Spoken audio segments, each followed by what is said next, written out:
Alright, hello, citizens of the Nigelverse. It is Niger once again, and welcome back to System Shock Radio. That's right, we're doing System Shock Radio on Friday this week instead of our usual Saturday slots. And the main reason for that being is that today I was going to officially kick off our analysis of the Monday Night Wars, but I'm not quite ready yet. There's one or two things I gotta that I want to take care of in terms of preliminaries before we officially dive into that. At, so I decided to swap them around. So tomorrow will be not only not only System Shock Radio. Not today's System Shock Radio actually. Tomorrow will be the start of the Monday Night War, as well as our first review kind of tied to the Monday Night Wars, that being the Outsiders versus Team WCW who at Bash of the Beach 1996, and we're gonna find out, of course, who the Outsiders' third man was, and it's a big one. But also tomorrow, because tomorrow's Money in the Bank, earlier on in the day, I'm going to be doing my predictions for Money in the Bank. Thankfully, yeah, I got a little more wiggle room because as well is another international show. It's going to be in Canada, so it should be the same time zone, like the time zone that we're used to. That being like the 8 o'clock and everything. So it's saying Saturday, but I imagine that's probably the pre-show. And nevertheless, as for this episode of System Shock Radio, because it's the fifth episode. Well, actually, before we get into that, if this is your first episode of System Shock Radio, welcome. If not, welcome back. But if you are new here, we talk about a variety of things. We do some inspiration, we do some nerd stuff, we talk about pro wrestling, and we try our best to have a good time here. So if that is your kind of thing, please consider hitting the subscribe button as well as the like and comment button. But speaking of pro wrestling, what I want to talk about today's System Shock Radio is that we, when it comes to pro wrestling, we as fans talk about different butterfly effects. We talk about we talk about moments that created a huge wave of change in pro wrestling, whether intentionally or unintentionally. Usually unintentionally, where one moment seems to kind of set off this domino effect that leads to major change in pro wrestling.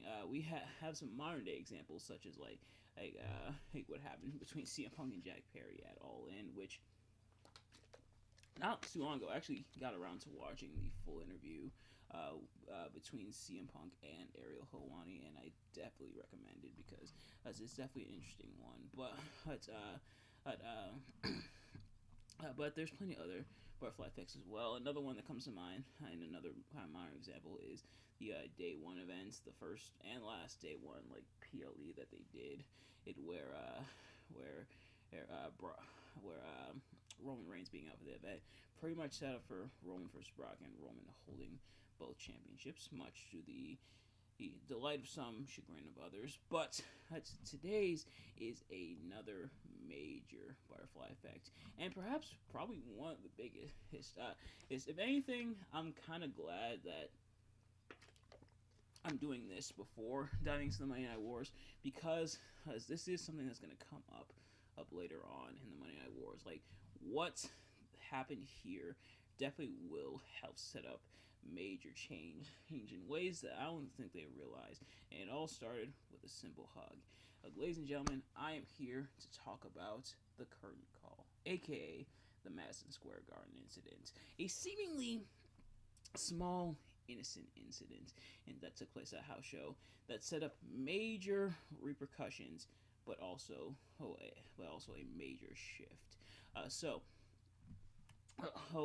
What is the Madison Square Garden Incident? What is the curtain call? I'm sure if you're someone who's not really in the know in pro wrestling, maybe you haven't heard of it. But for those of us who are in the know, definitely know. But essentially, to give the cliff notes, when it comes to the curtain call incident, and on May 19th of 1996, while W was performing a house show at Madison Square Garden, and and after her match, I believe involving Shawn Michaels and Triple H, out came Scott Hall and Kevin Nash. Now, this is when Scott Hall and Kevin Nash were actually on their way out of WWE. They were on their way to the greener pastures, well, greener at the time anyway, of WCW. And Diesel and Kevin and Razor Ramon, aka Kevin Nash and Scott Hall, they were heel. Meanwhile, at this point in time, Shawn Michaels and Triple H slash Hunter Hearst Helmsley, he was still known as Hunter Hearst Helmsley at the time, were faces. His butt in a moment that sparked a lot of outrage in upper management, and Shawn Michaels. I'm probably just gonna call him Triple H. Shawn Michaels, Triple H, Diesel, and Razor Ramon all got together and hugged in the ring, because Diesel and Razor Ramon slash Kevin Nash and Scott Hall respectively were on their way to WCW. It was just Shawn Michaels and Triple H's way of saying goodbye to their friends. So they all got in the ring and embraced. Now, you may be thinking, Nigel, why is this such a problem? People hug all the time, and people hug in wrestling all the time. I mean, they do nowadays, but you have to remember what time this was. This was when kayfabe was still very well kept. By this time, I'm in the present. Kayfabe is pretty much dead and buried. Kayfabe, everybody knows that pro wrestling is a work and everything like that, but people didn't really know that at the time. And some people definitely took it to extremes. I definitely recommend checking out some of those stories of people got a little too much into wrestling. It's still real to them, damn it. But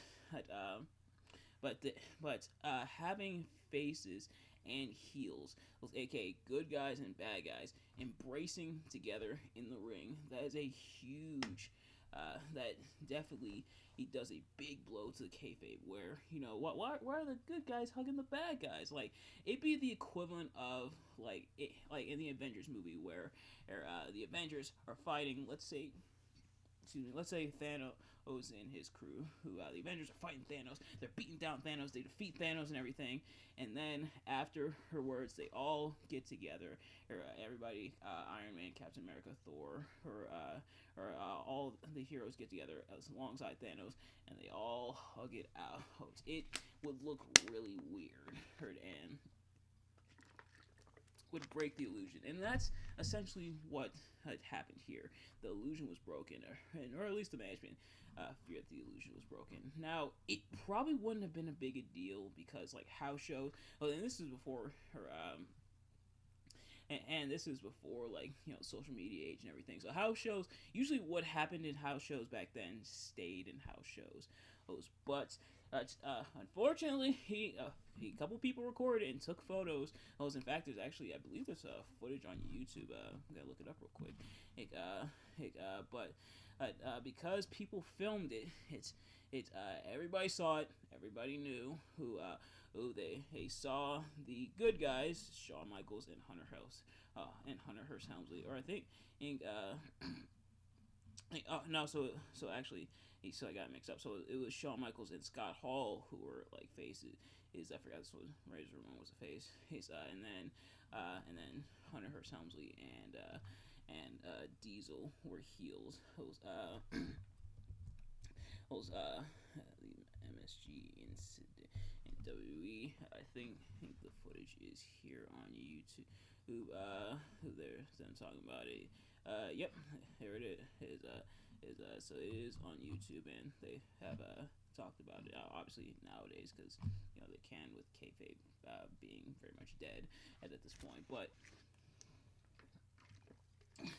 yeah, so a huge moment that breaks kayfabe, and the upper management, including Vince McMahon, were absolutely furious because it pretty much broke that illusion, and this wasn't supposed to happen. It wasn't supposed to be filmed. Imagine if this happened on TV. But this was such a major major incident at the time. I'm it's a bit hypocritical in hindsight because later on, by the time we get into the Attitude Era, Vince McMahon would just throw kayfabe in the trash anyway, and kind of as WWE kind of started to gear towards blurring those lines between kayfabe and reality. Granted, they weren't the first ones, but as they were moving into the Attitude Era, they definitely kind of did that a bit more and more. But for this point, yeah, they were not happy. With these four or for doing what they did. But now here was the dilemma. You couldn't punish Scott Hall and Kevin Nash because they were on their way out. They were heading to WCW and everything, and the rest is history for them. And you also couldn't punish Shawn Michaels because he was WWE champion at the time. So there was one man who was left to take the brunt of the punishment. That being good old Hunter Hearst Helmsley. And Hunter Hearst Helmsley, he was punished hard. He lost his King of the Ring went, and I believe he was taken off TV for a while as well. So Hunter Hearst Helmsley was essentially in the doghouse over this incident, and admittedly, it like from nowadays standards, it's kind of silly. You like punishing them for something like this, like at a house show. Now, if it's on TV, a little bit more justifiable, although it's still a little bit silly. But it's more so silly nowadays. But kayfabe, people took their kayfabe very seriously. WWE took their kayfabe very seriously. Lest we forget the time that Jim Duggan got, I believe he got straight up fired after he and the Iron Sheik were pulled over, or in the same car, they were pulled over, or I believe they found drugs in their car, but they were pulled over together when Jim Duggan was a face and the Iron Sheik was a heel. Well, so yeah, they took their kayfabe very seriously. But so Hunter Hearst Helmsley was unfortunately punished. He was in the doghouse for a while after this. Now you may be asking, Nigel, okay, that's an interesting story. I'm glad you clarified that. But now where's the butterfly effect come in? Well, a couple of different places. For starters, there's Hunter Hearst Helmsley. He apparently did get quite a bit of respect for taking his punishment, taking it like a man and everything. And honestly, in the grand scheme of things, didn't really hurt his career. Considering he's now pretty much running the company, I don't think it hurt his career that much. But here's the major butterfly effect. So Hunter Hearst Helmsley lost his win at the 1996 King of the Ring. He was supposed to win the whole tournament. For starters, it would have been better than the previous year's winner, which was Mabel. But also he would end up winning it next year anyway. But nevertheless, who won the 1996 King of the Ring instead? Just some small insignificant guy named Steve Austin, who may have cut a infamous Austin 316 promo that kind of helped skyrocket his popularity. Yeah, that's right. That was the year where Stone Cold Steve Austin and won King of the Ring and ran down Jake Snake Roberts, cut the iconic Austin 316 promo, and pretty much catapulted him to superstardom, allowing him to then become one of the biggest faces in the company in a variety of different ways, both literally and of course metaphorically. But yeah, so that all will stem from this incident, and of course Scott Hall and Kevin Nash going on to WCW and going on to be big parts of WCW again, for better or for worse. But yeah, so all of that stems essentially from this incident. And now I mentioned a few moments ago. Was punishing Triple H so severely a bit silly? Yeah, but if he hadn't gotten that punishment, we might not have gotten the Austin 316 promo. And we might not have gotten one of the biggest catalysts for the Attitude Era. But yeah, that is it. That's gonna do it for this episode. And that's gonna do it for the curtain call / the Madision Square Garden incident. But apparently they would go on to kind of use this in storyline, and with like the formation of D-Generation X and everything. And so there's as well as there's another kind of butterfly effect going on because D-Generation X and their contributions to the Attitude Era. But nevertheless, that is going to do it for this episode. Thank you all so much for watching. I hope you enjoyed. If you did, please do me a favor: like, comment, subscribe, share with your friends, and turn on post notifications so you know every time I upload a video so you can see as soon as it drops. And let me know in the comments your thoughts on what we talked about here, the Madision Square Garden incident. Do you think Triple H should have gotten punished as harshly as he should have? And without taking hindsight into effect, like in hindsight, but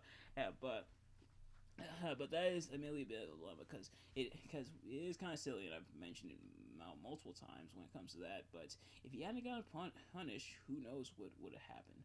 Would the Attitude Era still happen? Would it have been as impactful? Would Triple H kind of in that spot instead of Austin? And would Austin have found another way into that spot? Who really knows? But nevertheless, thank you all so much for watching. I'll see you guys later. Peace.